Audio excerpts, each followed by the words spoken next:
Hi, everyone, and welcome to the Private Practice with Soul podcast. This is the first podcast for counsellors that just don't align with the traditional approaches to business and that want to use their spiritual gifts, talents, and interests to create, you guessed it, a private practice with soul.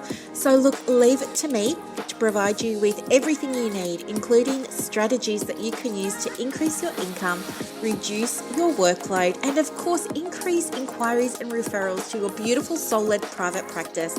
I love it so much. If you haven't done it already, grab your journal, grab your pen, and let's begin. Good morning, everybody. Welcome to another episode of the Private Practice with Soul podcast. It is so great to be with you today. Oh my gosh, things are going so well. The memberships are, going beautifully. Yesterday, we had the very first live coaching call for the Private Practice with Soul Inner Circle, and it was so much fun. We spoke about all things spiritual and we looked at how we can incorporate these to build our business. We shared resource ideas. We gave each other book titles and card titles and links to everything. And it was just so much fun. I loved it so much. And honestly, I could have stayed on that call with the ladies for hours. And I came off that call and I'd already done a coaching call with, who was it? No, in the afternoon then I had a coaching call with Clients on Demand. That's right. And I had a client in the morning, a supervision client. So it was like kind of a big day, but I didn't feel drained at all. I actually felt so pumped and so energized at the end of the day. And I just remembered sitting there and I was writing in my journal and I wrote down how thankful I was that I get to do this. Like, it doesn't even feel like work. It feels like spending time with people that kind of like you already know. And this was the other thing.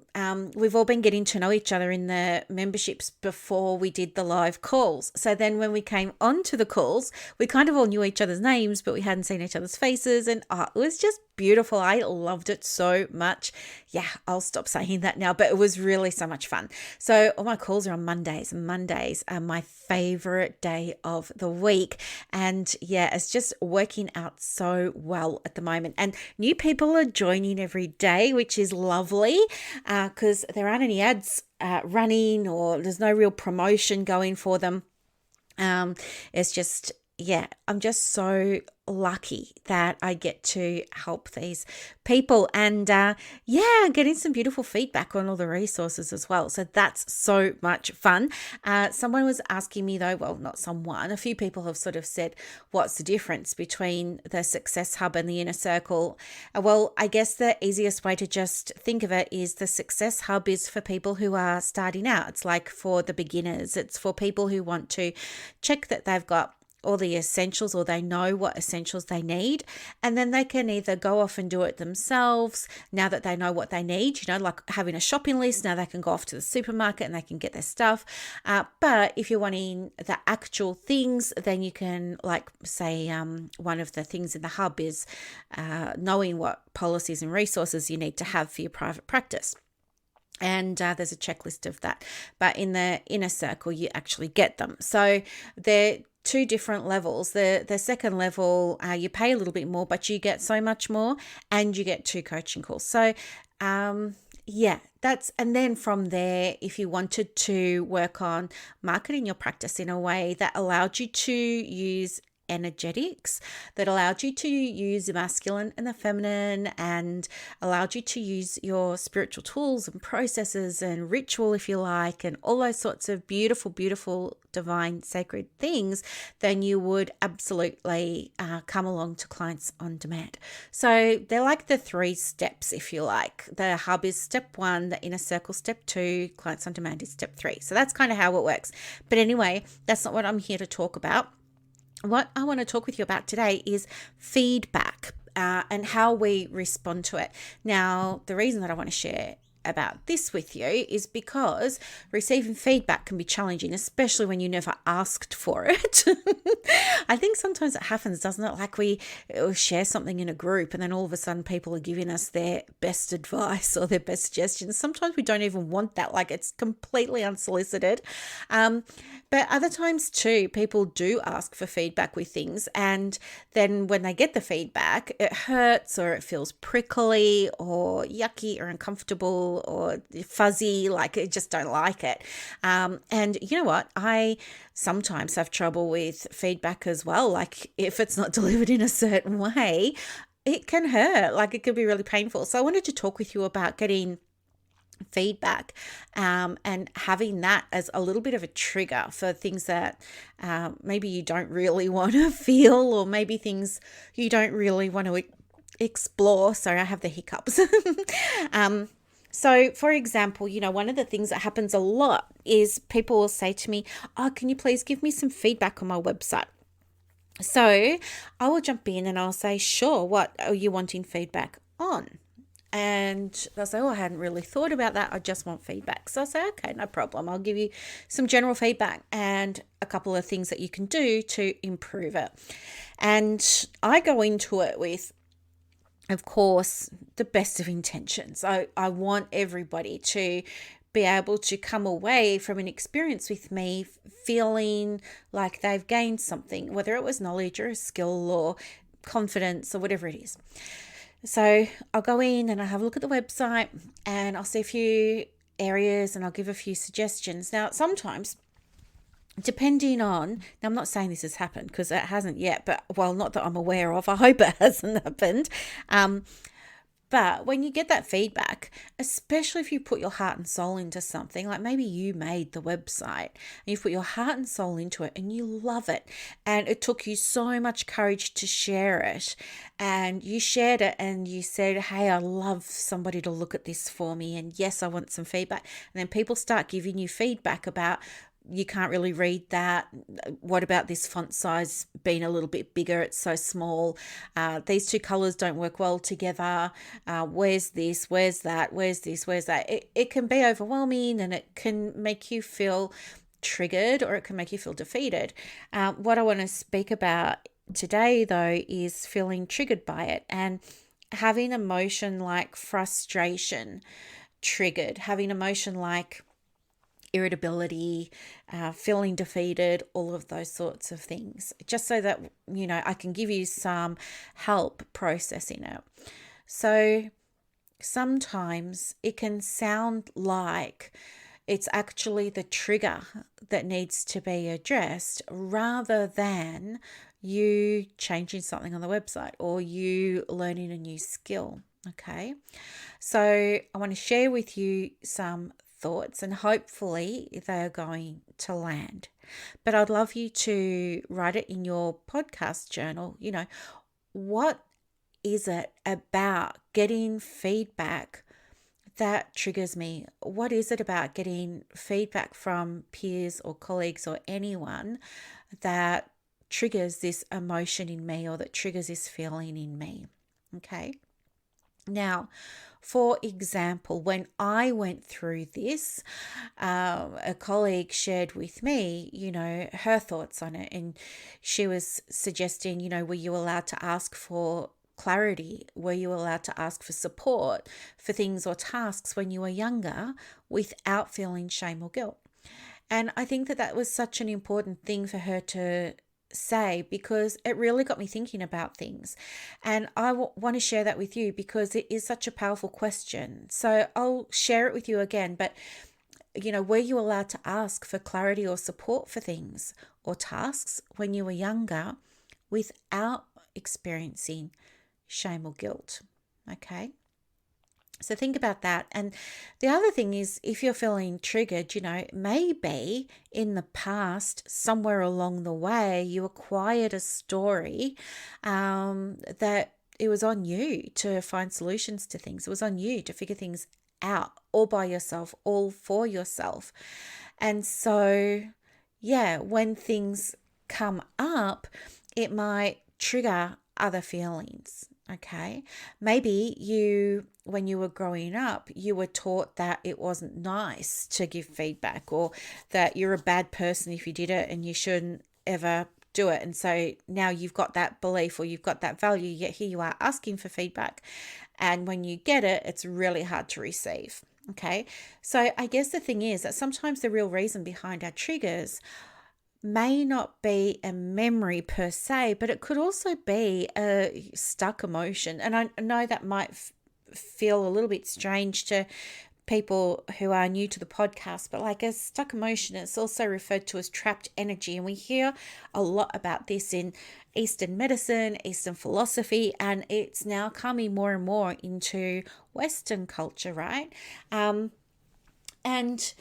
yeah, the feeling, like those triggers, are hard to put a name on sometimes, aren't they? They're hard to identify. You don't know really, is it frustration? Is it anger? Is it shame? Is it guilt? Is it, I'm getting frustrated because somebody else should be doing something the way that I do it? Like, what is it that's really going on? But the good thing is that there are so many ways that you can address these things, and you can start to accept feedback. You can start to accept the experience of receiving feedback from others. Okay.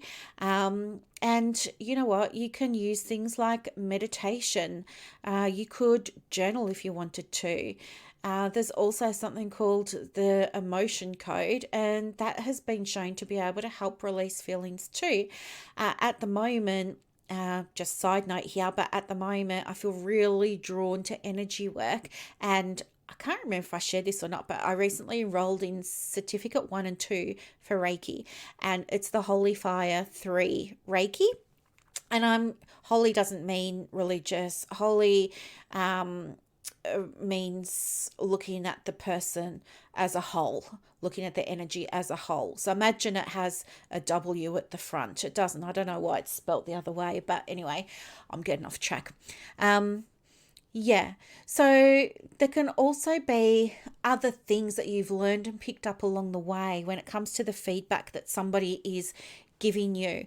It might be feedback about your message being too vague. Now, one of the things that could be triggering about that is if you have a belief, or you learn somewhere along the way that being inclusive was paramount and you need to always be inclusive and stuff like that.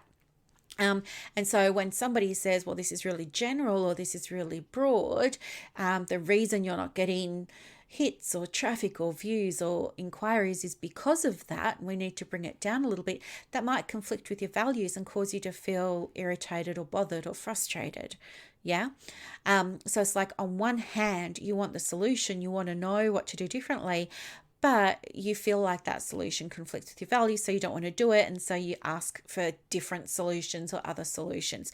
Oh, maybe if I just run a Facebook ad then, or maybe if I just boost my post then. Well, guess what? Doing those things isn't going to change the fact that your message is too broad and it's not going to resonate with anyone. You could do all the posting and boosting that you want, and you still wouldn't get any takers because nobody knows exactly what you do or why they should book in with you rather than somebody else. Okay. So, starting off looking at why something triggers you, in this case, feedback, starting off looking at why receiving feedback triggers you is the beginning to you being able to find a solution. Okay. Starting off with looking at why getting feedback triggers you is the beginning to finding a solution. So maybe write that in your journal as well, because here's the thing, when we're talking about asking for feedback, we intend to receive constructive criticism, right? Like if I ask for feedback, I'm hoping that people are going to say, oh, there's a typo on this page and this link doesn't work, and this is off center. I want that type of feedback so I can make my whatever it is better, right? My goal is to improve something. But if somebody wrote back something that was just mean and it wasn't going to help me improve, would I be triggered by that? And if I was going to be triggered by that, well, then I would look at, why is this triggering me? What's it bringing up? What's it making me feel emotionally, physiologically? spiritually, energetically, and why do I think that might be happening? Where's that coming from? Is it an old story? Is it an old belief? And what am I going to do about it moving forward? Okay. So they're just some ideas of how you might cope with feedback when it's unwanted or it's not pleasant or you're feeling upset by it. The other thing that you can do, of course, is pull out your cards. So if you're a card person, and I know not everybody is, which is totally fine, but if you're a card person, go to your whatever deck of cards you have that's calling to you and work with that deck. And by work with it, I mean set an intention for what do I need to know right now? What do I need to hear right now? How can I shift this situation? Things like that. If you want prompts for your oracle cards, jump into Clients on Demand or the Inner Circle because there's a bunch in there, along with templates for how to use your cards. Sorry. And then I want you to pull out the cards, and you know what, you might do past, present, future or something like that. But for me, I just pull cards intuitively. So I don't have a set rhythm or a set style. I pull the cards until I feel like I'm done, until I feel like that's it. And sometimes it might be 1 and sometimes it might be 12. But have a look at what comes through and don't just read the cards, apply them. Definitely look at what the overall message is and create an action step for yourself based on that message. Put that action step in your diary and then commit to doing it. And once you've done it, go back to your journal and write an update. Hey, I did this thing. I checked with my cards. And I followed the process, and the guidance was that I needed to do A, B, and C. So I chose one of those and I've done it and I've implemented it. And this is what happened. Because nothing's going to change unless you show the universe that you're taking aligned action, because when you take aligned action, you're showing that you're ready to receive and you're showing that you're serious and that you're committed. It's not enough just to think about things. We also need to take action, and this is what we talk about when we think about co-creation. Okay. The other thing that you might want to do is cleanse, clear, energetically recharge the space from around where you were working. So if you use, what have I got here? I've got Cleanse & Co. That's the name of the company. I've got their Palo Santo. So I spritz that if I don't have time to burn anything.